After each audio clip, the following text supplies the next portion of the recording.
समस्त शिक्षकगण, छात्र एवं छात्राएं, आप सभी को स्वतंत्रता दिवस की हार्दिक शुभकामनाएं। आज मैं वीर जवानों पर एक कविता प्रस्तुत करने जा रही हूँ। अगर उसमें कोई त्रुटि हो तो कृपया क्षमा कीजिएगा। मैं दुश्मन से नहीं डरता, मैं भारत का जवान हूँ। मैं दुश्मन से नहीं डरता, मैं भारत का जवान हूँ। मरुस्थल की रेत हूँ, मैं सियाचिन का आसमान हूँ। मैं दुश्मन से नहीं डरता, मैं भारत का जवान हूँ। मैं जून में जलती रेत पे लेटे कहता हूँ, सर्दी आज कम है। मैं जून में जलती रेत पे लेटे कहता हूँ, सर्दी आज कम है। दिसंबर की ठंड पी के कहता हूँ, गर्मी का मौसम है।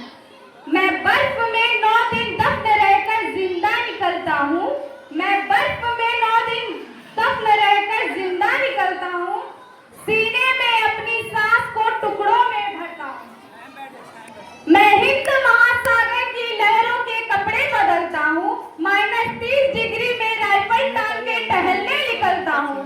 आदमजात की औकात क्या, मैं कुदरत से नहीं डरता। मैं भारत का जवान हूँ, मैं दुश्मन से नहीं डरता।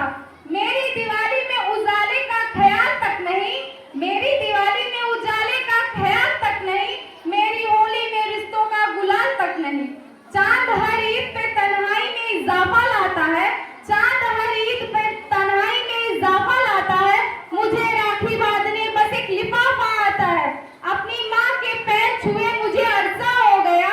मेरे बाप मेरे इंतजार में बूढ़ा हो गया। मेरी बीवी सिंदूर लगा के भी लगती कुंवारी है। मैंने सहूलत का गला घोटा, जरूरत नकारी है। हाँ मैं निर्दयी हूँ, हाँ मैं निर्दयी हूँ। मैं अपने उजड़ते घर और आंगन से नहीं डरता। मैं भारत का जवान हूँ, मैं दुश्मन से नहीं डरता। मगर मैं डरता हूँ, हाँ मैं भी डर जाता हूँ। मैं